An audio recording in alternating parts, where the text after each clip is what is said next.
Всем добрый вечер, дорогие подписчики. Мы начинаем наш эфир. Я хочу представиться. Меня зовут Сарглана Кондакова.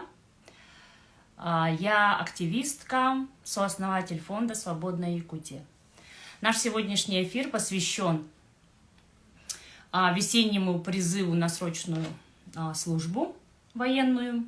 И мы пригласили сегодня Александру Копцеву, которая к нам подключится очень скоро.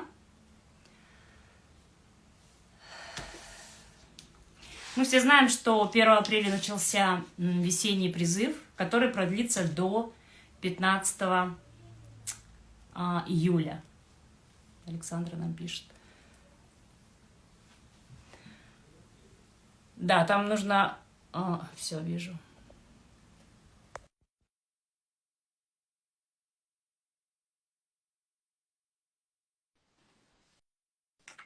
Который продлится до 15 июля. Здравствуйте. Здравствуйте. Привет, Александра.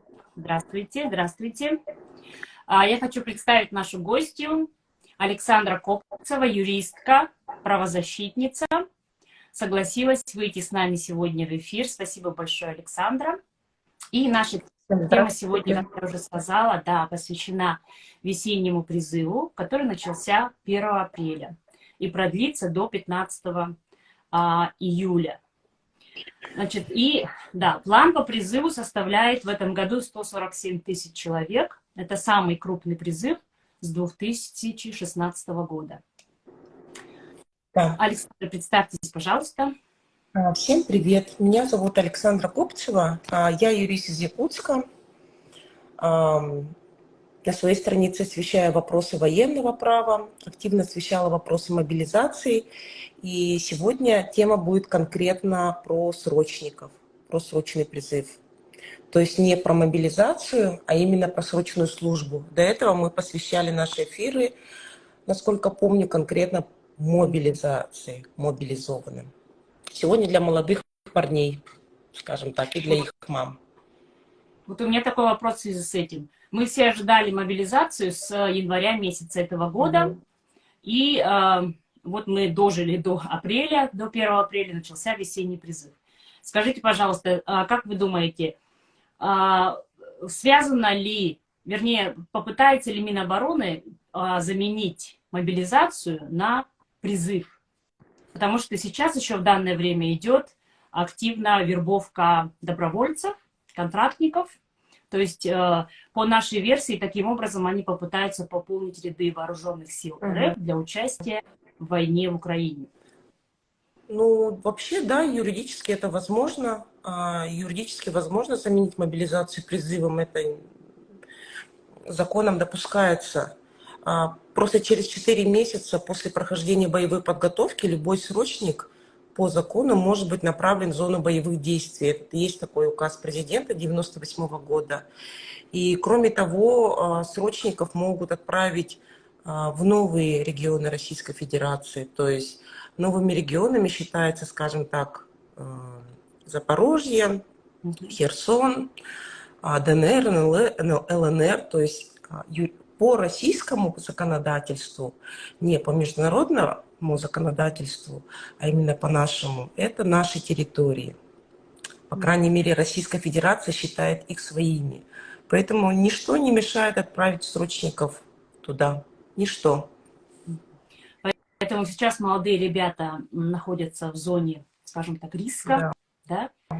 В связи с этим, конечно, к нам поступает очень много запросов ежедневно.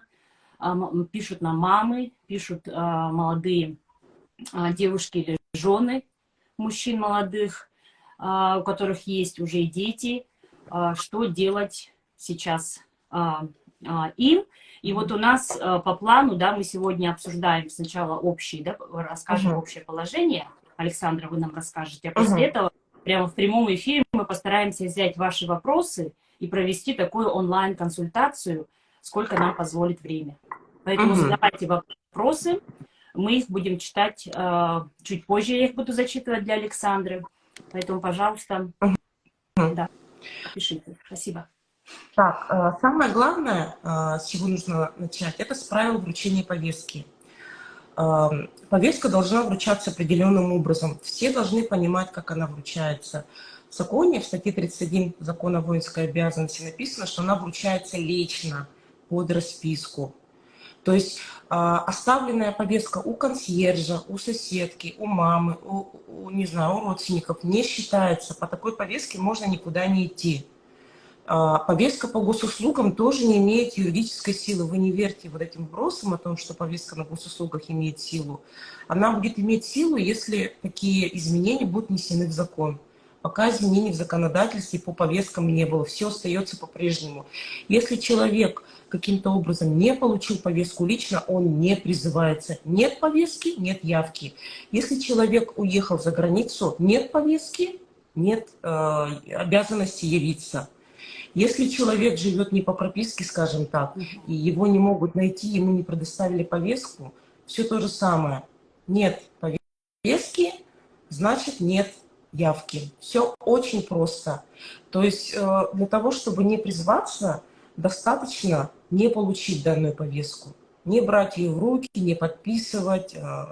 Некоторые не живут по прописке, скажем так. Если военкомат найдет человека, человек открывает дверь, все то же самое, как по мобилизованным.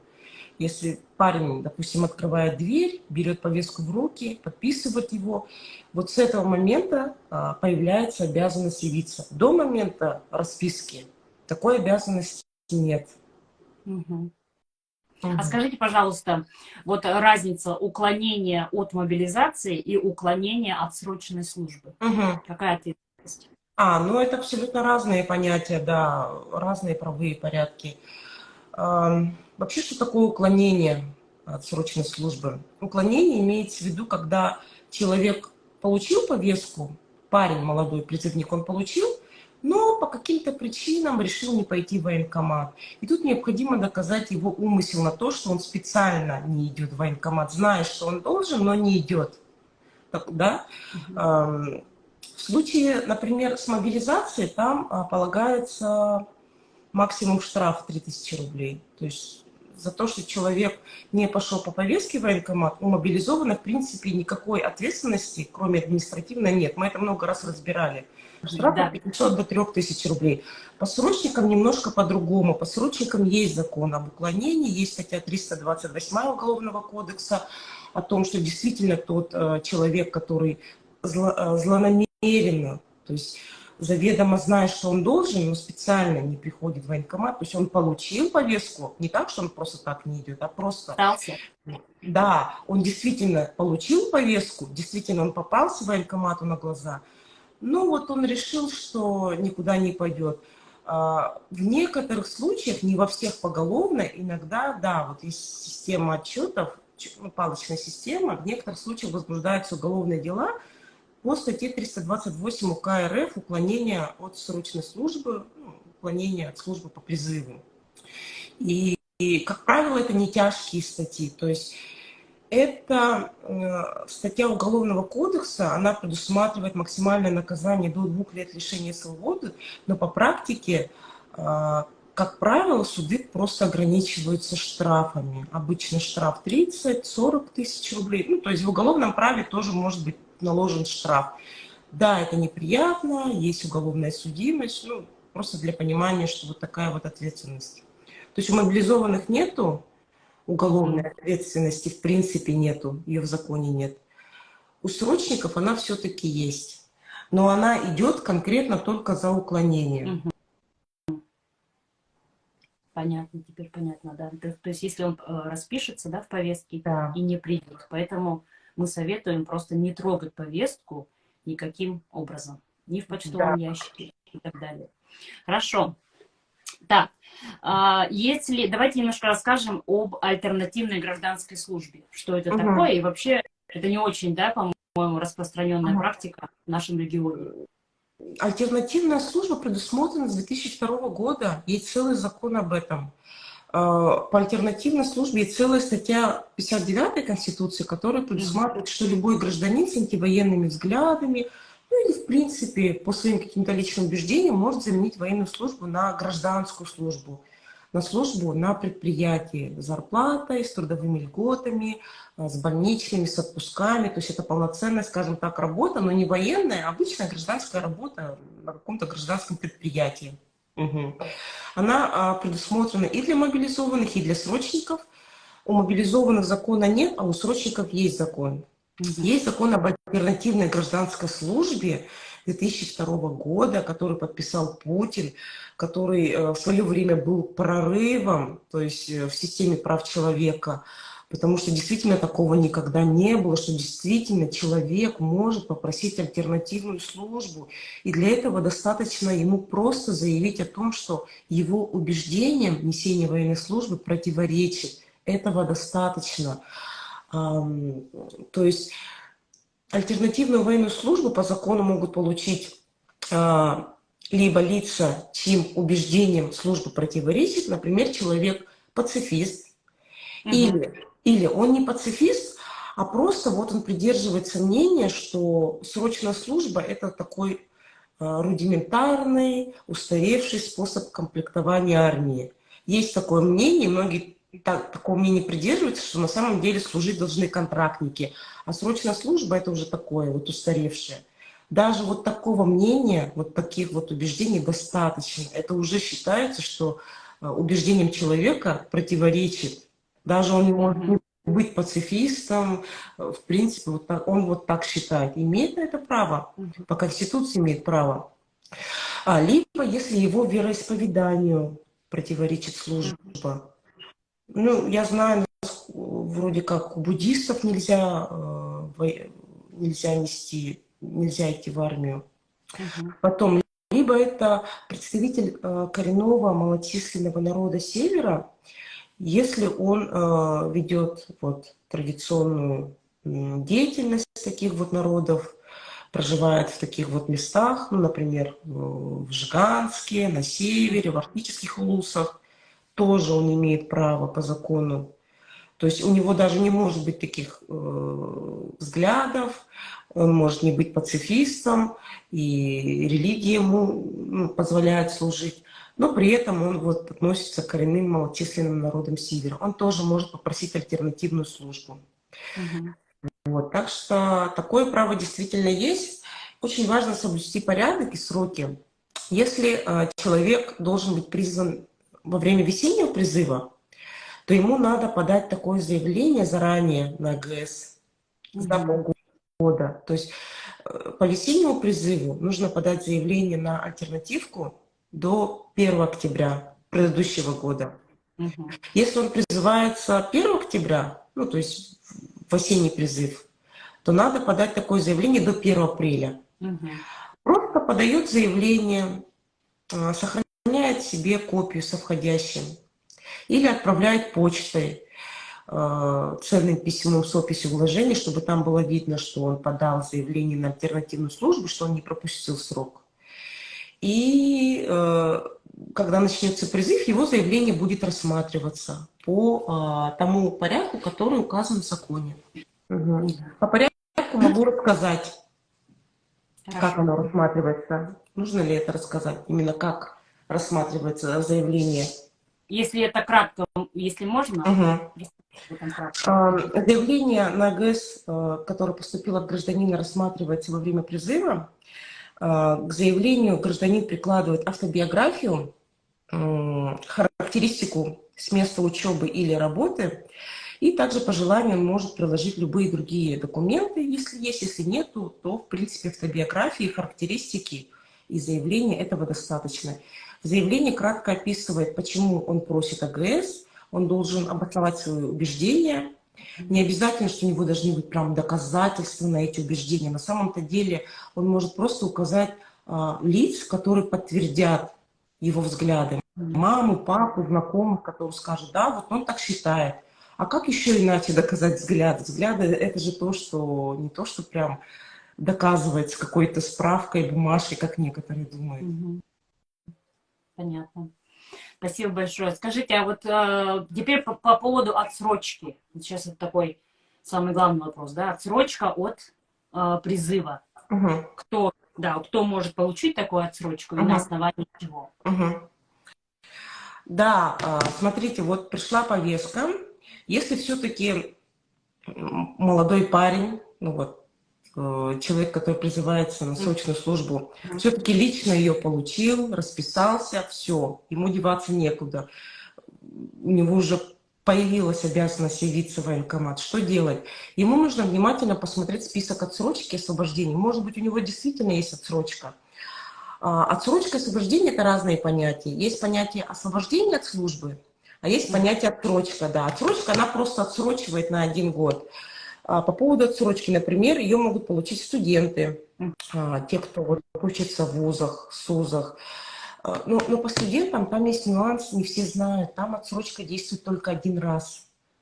То есть, например, мужчина поступил в СУЗ, то есть колледж, техникум, ПТУ, у него там была отсрочка. Вот он 1 или 2 года отучился, а потом он уже поступил в высшее учебное заведение. Все, отсрочки нет. Вот такой вот нюанс есть. Если он на бакалавриате, сразу на бакалавриат поступил, он отсрочку получил, а потом на магистратуре еще раз будет отсрочка. Бакалавриат отсрочка, магистратура отсрочка, и потом, если он поступит в аспирантуру, это тоже отсрочка. Но если он учится в техникуме, он получил отсрочку, а потом он поступает на бакалавриат. Уже использовал. На каждом этапе обучения он имеет право на 1 отсрочку. Да, это написано в статье 24 Закона о воинской обязанности. Я у себя писала вот посты конкретно по срочной службе, там была ссылка на этот закон. Вы можете прям зайти, почитать статью 24. Так, кто там еще отсрочку получает? Временно негодные – это категория Г. Например, ногу сломал или еще что-то. То есть такие заболевания, которые, в принципе, излечимые. Пока они не позволяют призываться, но через год человека могут призывать. Потом, кто еще отсрочку получает? Занятые постоянным уходом за родителем, братом, сестрой, бабушкой, дедушкой, если есть заключение МС. То есть должно быть медицинское заключение. Либо являющиеся опекунами несовершеннолетних брата или сестры, если нет других лиц, которые обязаны их содержать. Также имеющий ребенка и воспитывающий его без матери, отцы-одиночки, а также имеющий 2 и более детей. Если у парня 2 ребенка, у него отсрочка. То есть каждый раз он может отсрочку получать. Какого возраста должны быть дети? До 18 лет. Информация. Это очень важная информация для отцов с 2 детьми. Также имеющий ребенка-инвалида до 3 лет, имеющий ребенка и беременную жену от 22 недель, то есть 1 ребенок и жена, например, беременная, 22 недели беременности уже есть.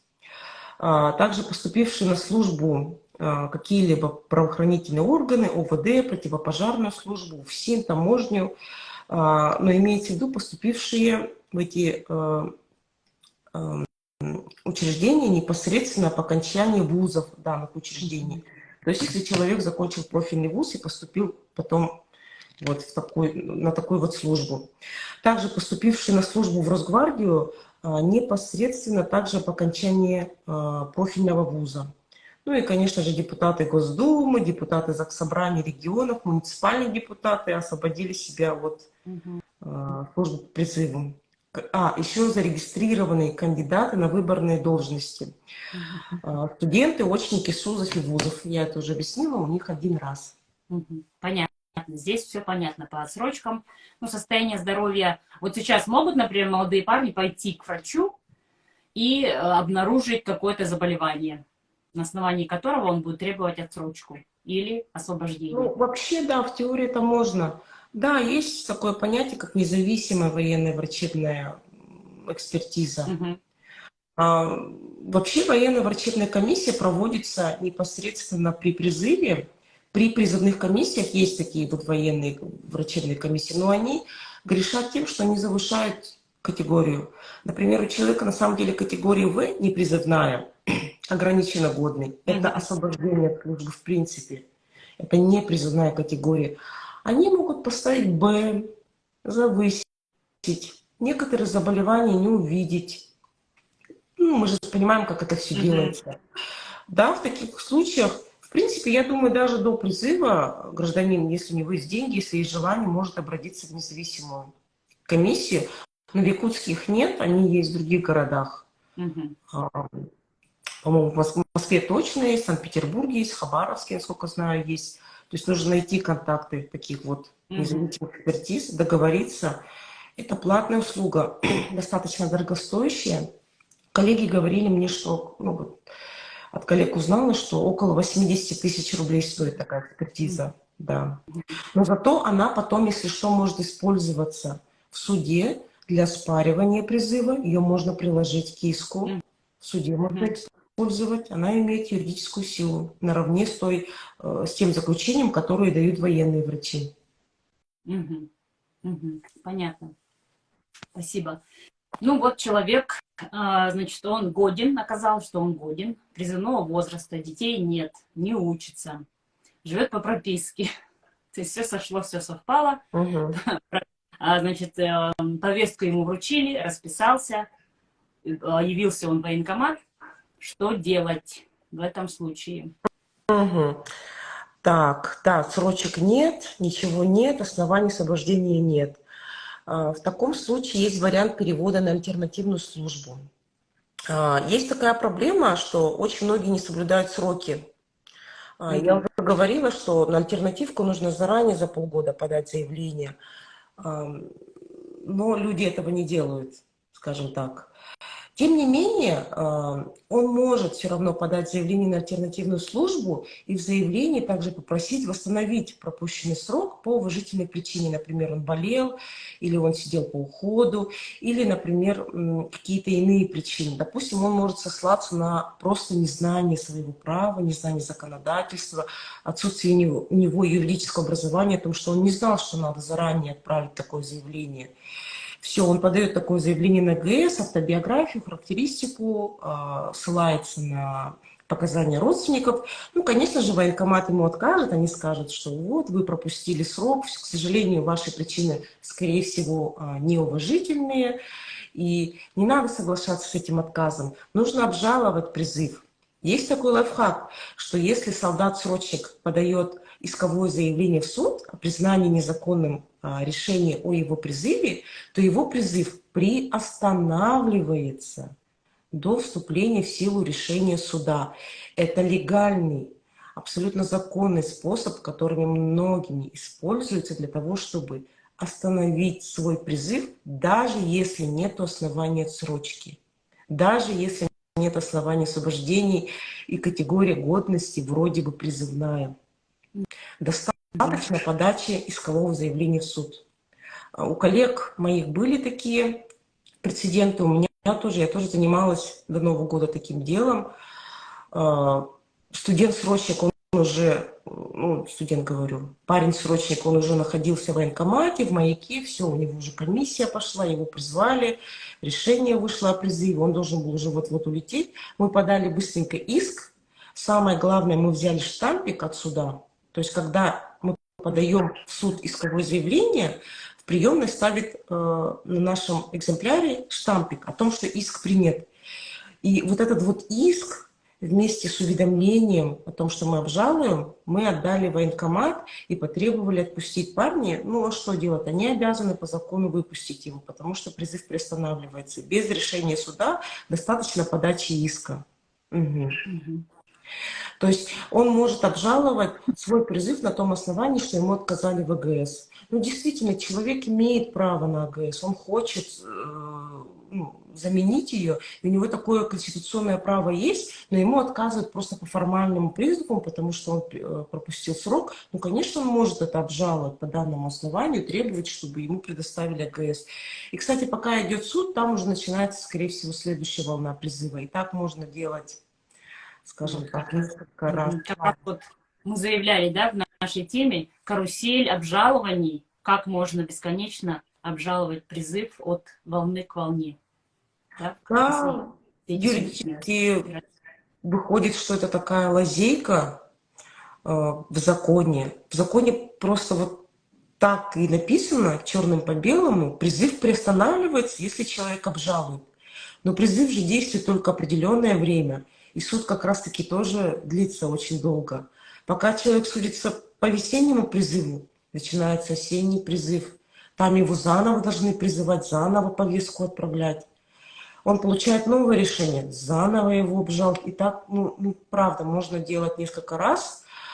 По крайней мере, моих коллеги из дела, вот они судятся по осеннему призыву, и вот только решение вступило в силу, а уже весенний призыв начался. Если такое. То есть, там, в принципе, решение положительное в пользу гражданина, его уже призывать не будут. Но если бы они проиграли, то вот сейчас начинается новый призыв. Сейчас бы ему по новой уже отправляли повестку, если бы он проиграл в суд. Кто может подавать заявление? Сам призывник или его родственники могут это сделать за него? Кстати, очень важный момент. Очень важный момент. Исковое заявление должно быть подано либо человеком, либо его представителем по доверенности, либо, может быть, у него есть нанятый заранее юрист, но, как правило, юриста никого нет. Обязательно нужно ставить доверенность судебную с правом представления в судах общей юрисдикции, в судебной системе на родственников, на маму, на папу, на сестру. Потому что, когда начинается призыв, человека, как правило, закрывают в маяке, и он ничего сделать не может. И вот важно, чтобы у родственников такая доверенность была. Там еще был один нюанс. Там какой нюанс был? Мы подавали такие иски в Якутский городской суд, административные иски по кодексу административного судопроизводства, и там для представителя требовался диплом о юридическом образовании. А у мамы, папы, как правило, такого юрообразования нет, и мы вот уточняли с коллегами, что в принципе они могут подать иск, даже не имея такого юрообразования. Это вот, да, скажем так, уважительная причина. А для того, чтобы представлять интересы в суде, вот тогда уже нужен диплом. То есть подать иск, в принципе, мама, папа без диплома юриста смогут. И на основании вот этого иска они могут требовать освободить, скажем так, своего сына, могут подавать извещение в военкомат о том, что вот они обжалуют, вот мы подали иск, просим вас приостановить призыв, просим его выпустить. И потом уже срочник уже сам будет ходить в суд, сам себя защищать, если у него нет, если он не может нанять юриста. То есть, вот подытоживая все, что вы сказали сейчас, можно прийти к выводу, что варианты есть. Да? Да. Варианты есть. То есть лазейки есть. Вот этот лайфхак вам прям нужно записать, все это с завтрашнего дня делать. Мамочки, мамы, бабушки, пожалуйста, заботьтесь этим. Сделайте доверенность на себя. У меня еще такой вот вопрос был, вернее, к нам он поступил. Женщина пишет, что возраст срочников будет увеличиваться со следующего года, да, я так понимаю, что в этом году до 27 лет. Но пока закона нету. Пока нет Да. закона. Скорее всего, увеличат. Увеличится еще до 30 лет. Скорее всего. Да, а также хотят увеличить срок службы до 2 лет. Возможно, увеличат, но пока такого закона нет. Но вы имеете это в виду, что, если что, да, сын, там, не знаю, ваш брат может служить не 1 год, а 2 года. То есть очень важно относитесь к вопросу срочной службы. В связи с этим такой вопрос поступил. Мы его хотим сейчас отправить, сына, чтобы он отслужил быстренько и в следующем году не отправился служить на 2 года. Но в условиях вот этого военного положения, мне кажется, вопрос так ставить не нужно. Да? Нет, комментируйте, пожалуйста. Я вообще, в принципе, за то, чтобы жизнь человека ценилась. Ну, кто как не мама, кто как не родственники подскажут своему сыну, да, что вот, не надо, не знаю, сынок, не рискуй своей жизнью. Кто как не родственники уберегут его реально от потери самого ценного, что у него есть. Если бы у меня была такая ситуация, я бы сделала все, чтобы сын, родственник, брат не пошел на срочную службу именно сейчас. Именно сейчас такое опасное время. Мы все понимаем, что сейчас происходит. Мы все знаем, для чего нужны срочники сейчас. В таком количестве. Конечно. это очевидно, это понятно, для чего это все. Да, ну еще также люди очень, ну как наши люди, они верят правительству, которое утверждает, что срочники не будут участвовать в военных действиях, будут участвовать только контрактники, то есть те срочники, которые подпишут контракт. Каким образом происходит эта процедура в армии? Я скажу так, у Да. меня есть личная история. Мой брат ушел срочником в 21 году. Его там уговорили подписать контракт. И 24 февраля он оказался на той самой военной операции. Мы кое-как с жалобами, не знаю, многочисленными письмами, заявлениями, в то время, когда еще не было уголовной ответственности за отказ от боевых действий, мы кое-как его оттуда достали. Слава Богу, что пронесло. Многие из его сослуживших, один из его одноклассников погиб. То есть, слава Богу, что пронесло. То есть срочная служба – это то место, где солдату предлагается подписать контракт. А мы не знаем, какими способами. Конкретно в случае моего брата, он тогда еще не было Мгм. вот этой военной операции, и никто не знал, что она будет. Мы не подозревали, что в этом что-то опасное есть. Они говорили ему: ты будешь работать секретарем, ты будешь получать зарплату 35 тысяч. Он так радовался, жену к себе, не знаю, жена к нему приехала с малышом, с только что вот новорожденным ребенком. Они получали вот эту вот зарплату, которая казалась для них космической в то время, потому что вот молодой совсем начали как-то вот обживаться, и вот случилось 24 февраля, и все, контракт же подписал. Хотя ему говорили, что он просто секретарь. Он работал просто секретарем у себя в части, Мгм. писарем. Вот такие Мгм. вот дела. И второй мой случай, тоже родственник, который ушел до военной операции в армию. Он служил, его отправили служить, вообще-то служил он здесь, в Хабаровске, ой, или во Владивостоке, но потом его отправили почему-то в Брянск, а потом отправили, ну, то есть сначала его на границу отправили с Украины, а потом вообще отправили в Крым служить. Мгм. И там у него был такой случай, что склад военный, ну, вот, на котором он работал, его Мгм. просто взорвали. И слава богу, что это было ночью, а не днем, когда они там работали. Срочник на границе с Украиной, в Мгм. Крыму.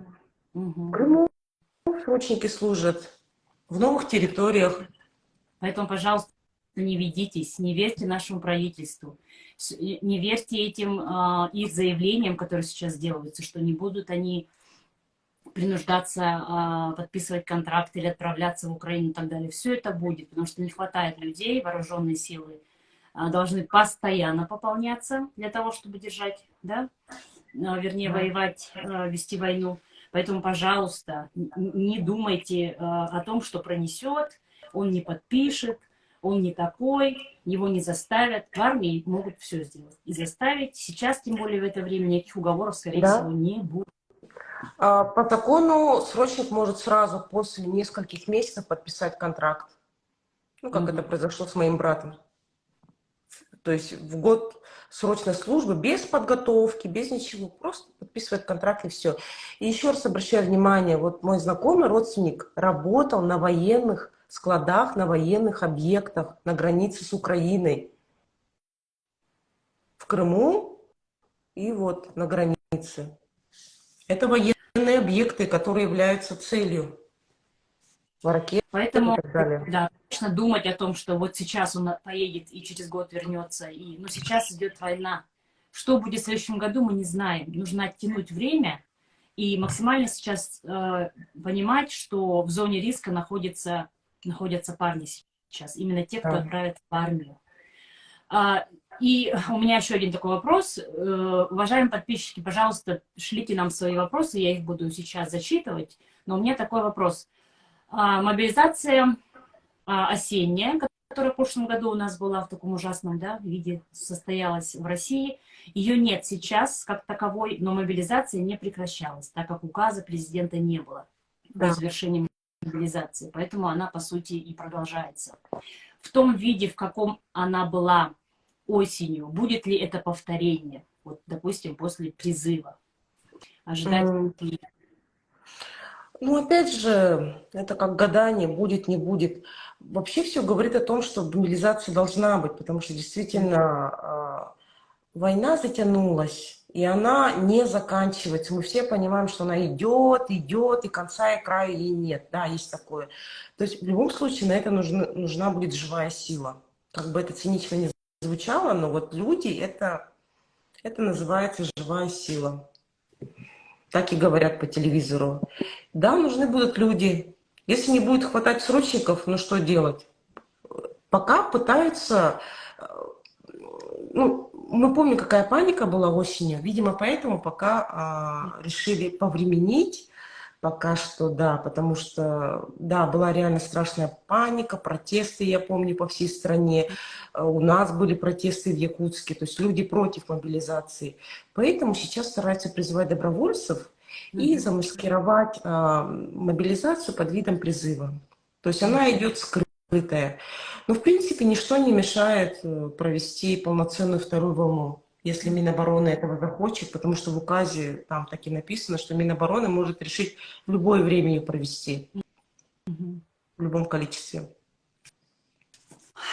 Да, понятно. Угу. Так, давайте мы посмотрим на какие-то у нас вопросы здесь были, да? Дается ли отсрочка при поступлении в ВУЗ после СУС? Мы это уже сказали, что дается. Нет, Есть. при поступлении в ВУЗ после СУС нет, не дается. Не дается, Нет. получается. Нет. То есть не на каждом этапе все-таки. Отсрочка один раз дается. Если он ее в СУЗе использовал, в техникуме или колледже, или ПТУ, то все уже. Понятно. Это магистратура после бакалавриата можно использовать. То есть или СУЗ с бакалавриатом, либо магистратура и аспирантура. Да.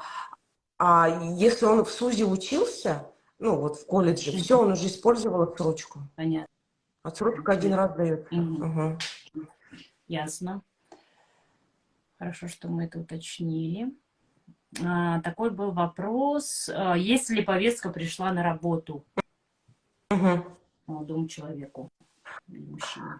На работе могут вручать повестки. В статье 31 Закона о воинской обязанности там есть лица, которые вручают повестку. Это либо сотрудник военкомата, либо это руководитель по месту учебы или работы, то есть руководитель непосредственный, начальник может вручить под расписку. Либо третье, это вот должностные лица данных. Обычно в отделе кадров такие должностные лица, специально уполномоченные лица. Действительно могут вручить на работе. Есть такое, но надо повестку еще изучить. Там, смотрите, что еще есть, забыла написать. В законе написано, что повестки должны быть указаны правовые последствия неявки. То есть там должно быть написано: в случае неявки вас будут привлекать, допустим, к уголовной ответственности или вам будут назначать штраф. Если вот такой надписи нету, то, по идее, это не действительно повестка. Тоже надо обратить внимание на это. То есть человек может сказать: здесь нет вот этих вот, да. вот этого момента, я не буду подписывать. Тогда составляется или что? Что делают? В таком случае, да, может быть составлен акт о том, что человек отказался от подписи. Ну, как правило, на практике я так поняла, что не часто его составляют о том, что он отказался. Вообще, да, могут составить акт о том, что вот человек отказался.